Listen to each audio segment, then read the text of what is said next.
We're basically now right in the heart of Inglewood here, and now he makes another turn here, so that's going to put him going westbound here. And boy, I tell you, officers certainly have to be getting frustrated at this point that this guy has not stopped here. And again, more cross traffic that we saw going by there. Thankfully, not that close as some of the ones we've seen before. But boy, this pursuit has certainly had its moments here that left everyone gasping as he really, between coming straight on at civilian cars, coming straight on at officers. Now he's flashing his lights. Some definite dangerous moments there, and officers just wanting this one to be done. That's for sure. Yeah, well, he's now back in Inglewood. He's gone from basically Inglewood up into the Hyde Park area of L.A. Made his way down into Hawthorne for a time. He's been through El Segundo, Manhattan Beach, parts of Westchester, you name it. But right now he's back in Inglewood. He's eastbound, and he is now coming out once again to another major street here, and he's now he's going to turn westbound Centinela, they're now saying. So now he's Centinela from Beach, and I tell you, this guy has really been erratic, and we're not quite sure. Eastbound Centinela, they're now saying eastbound. And that's going to take him back off towards L.A. City once again here, and that's where the LAPD helicopter really is going to come in helpful there, because that is their territory. They know the streets. Inglewood knows a lot of these adjoining areas, but depending on how far this guy goes, they may need to call in the expertise of that LAPD helicopter to help navigate them through. Look at this. He comes up to the light here, makes a southbound turn, and he's on La Brea. And again, we laugh because this guy has just circled so many times. We're hearing the same street names over and over again now, and this is no exception. La Brea, one of the streets he's been on several times during this pursuit. So, Alex, as soon as he crosses into LA City property, will then the LAPD get involved, not just with an airship, but on the ground as well? Well, that's a decision that's made by the agency that's in pursuit, and Inglewood can certainly elect to stay in pursuit as long as they want to. Most definitely they will be radioing ahead to LAPD to let them know that their pursuit is coming into their jurisdiction, and I'm sure a lot of, oh, look at this, wrong lanes of traffic once again there. Look at this again. Whoa, look at this, around another vehicle there. That was another scary moment here. And that guy right there is just pulling over. He's not sure what to do, but let's see what this guy does, because now, once again, he's stepped up his game here a little bit and is really putting the pressure on the police to try to get this guy. Here we go. We've got stop traffic up ahead. It looks like a traffic signal. He's going to come through here. All those cars peeling off to the right there. And once again, this guy driving recklessly, getting into the wrong lanes of traffic here, and that is again just raising the risk threshold on this pursuit quite a bit here as we continue now. We'll see where he goes here, but it looks like he is, well, just and now northbound Hillcrest now. So, boy, right when we think this guy's got a good stride on him, he's going to kind of head straight for a long time. Sure enough, he makes a big turn and changes up the game once again here. So, I'll give you a wide shot. This will be a good locator for you. Off that dark area that you see off the left side there, that is the Inglewood Park Cemetery. So we're kind of traversing southbound along the west side of the cemetery here, an area a lot of people know here. Oh, look at this. Wow, he spun out, almost hit that car in the intersection. Looks like he just missed him. Oh, wow, that was amazing there. Certainly that had to be the scariest thing the person in that car at the intersection seen all night there. Well, he just... now he's westbound on Arbor Vita once again, and that is where we initially heard this pursuit. So he's back certainly to where he began, and we do have some additional information now that we're getting from the police helicopter overhead. We now understand that in addition to this being a stolen vehicle, they are now confirming that this is a gang member, and they know his identity. And again, that gang member wanted for stealing this car now. So. And of course, that added up with the fact that we watched as he tried to crash into an officer earlier in this pursuit. The list of charges certainly going up as time goes on here. But look at this. He's on the wrong lanes again, crossing over the 405 east to west here. That's La Cienega on the other side. Last time we saw him come here, he made a turn right there. This time he opted to go straight. Look at that. He's in the other lanes of traffic once again. Oh, my goodness. Look at this. Oh, look at this right here. That's going to be tough. That officer, almost a deterrent there, and that poor civilian right there in the middle of the intersection with nowhere to go. Southbound Aviation. So now this is starting to get a little bit farther to the west of the 405 from what we've seen before. About the farthest west we've seen before was La Cienega. So he's another several blocks now off to the west. And once again, he's really right in the vicinity of LAX. In fact, as he comes southbound here, he's going to be coming down Aviation towards Century here. And that's going to put him just right around the corner, really, from the terminals. But nope, look at this. He makes another turn. And now he's eastbound Century, so that's going to take him away from the airport once again. You know, the police, they're really doing a great job of just staying calm, staying with him, bringing in extra units when they need them, knowing the area here, and the best thing that they can do in this case is really not try to rush anything here and just let this guy make the moves he's going to do. Now he's off into other lanes once again here. Look at this. He's coming head on with other cars, but now he's going to turn. It's almost like, oh, look at this. He turned. Oh, look at that. He comes kind of at an Inglewood officer there, and now they're going to block him in. They're going to smash him right there. Look at that. They knocked the bumper off the car, and now he's in the Rally's parking lot, and now he knows that they mean business, and now he pulls right back out. It's almost Keystone Cops there. Look at this. They're in a circle right there. Wow, that is amazing there. And now that one officer that had the bumper knocked off will probably have to drop out of this pursuit there. But, boy, that was really interesting there. He didn't really beeline straight for the officer that was in the parking lot, but he certainly was making a threatening move there, just at the very least in terms of taunting the officer there. And, boy, that really ended up not as the police department expected there.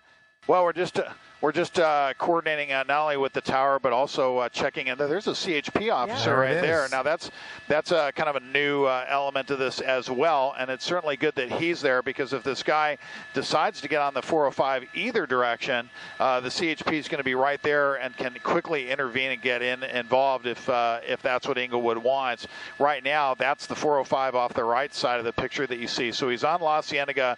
He just essentially drove under where planes would normally be coming into land, although because it's a late hour of night here, there have been no planes coming into land for a while now. They switched the pattern at night to where the planes come in over the ocean for noise abatement. So now he's coming back across the 405 for the umpteenth time here, really. We've seen him cross here several times. He's on Arbor Vitae once again.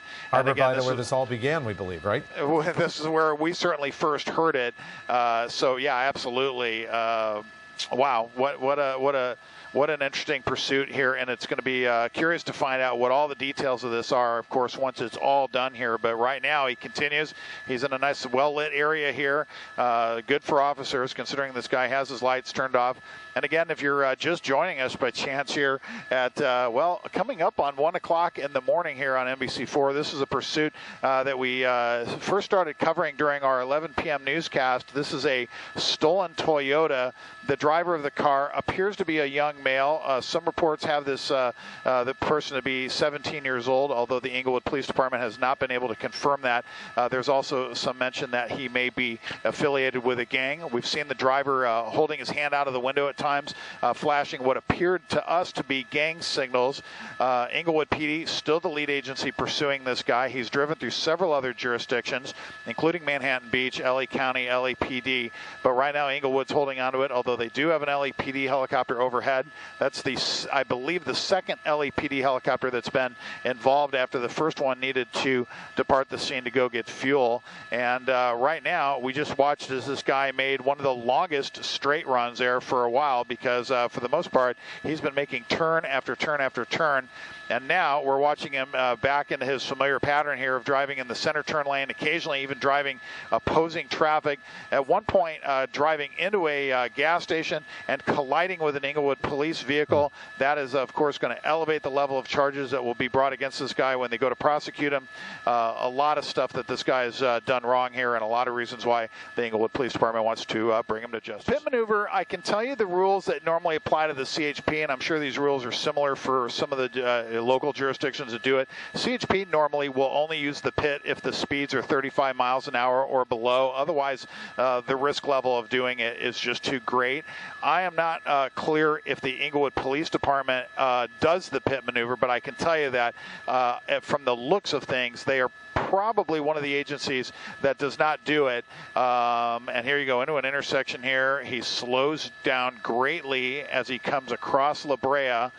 Officers all then slowing down in sequence there, and then the guy will speed back up again. But the pit maneuver, they certainly have had some opportunities, a few opportunities to do it, and they did not. So it's our belief that the pit maneuver is probably not in their list of tools that they can use. Now, I do know that the city of Hawthorne has used the pit maneuver as we've seen over the years. So if this guy got down into the community of Hawthorne, it could actually bode in their favor if they asked Hawthorne to get involved and pit this guy. But so far, no indication of a pit from Inglewood. Also, the spike strip, another possibility. But unfortunately, since he's been driving so erratic and they just don't know where he's going to go, trying to lay down a spike strip, unfortunately, makes for some tough planning there. They just don't know, where he's going to be. He's currently eastbound. Looks like he's on Century, I believe, crossing under the 405 once again. Yeah, that is definitely Century. He comes up to La Cienega. And once again, he turns northbound on La Cienega. We've seen him on this stretch several times here. So this is kind of part of his circuit here. And again, for me, I would think that the Inglewood Police Department would probably be considering, they'd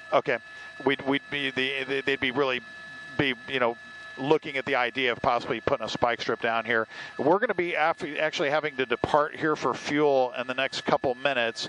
So unfortunately, we're going to have to depart the scene here, but we're going to continue to watch this as long as we can while we start to make our way out of the area here. But here you go, back to Arbor Vitae, across the 405.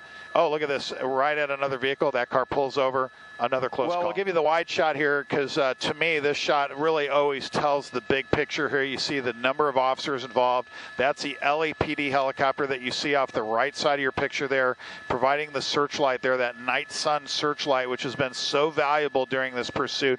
And again, this guy, once again now on the west side of Hollywood Park Racetrack now, as he kind of makes his slow trek southbound here. The LAPD helicopter has done a great job of keeping this guy in their sights, even with jumbo jet traffic going into LAX passing by. So kudos to them and to the Inglewood Police Department for keeping it safe and doing a great job of keeping their cool during what has been a very intense pursuit here. But right now he's back westbound. I believe he's on Century.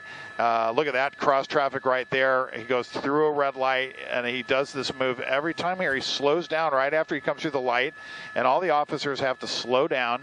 There they all are. Now he's in the wrong lanes of traffic once again. Again, part of this familiar pattern that we've gotten to see with this guy.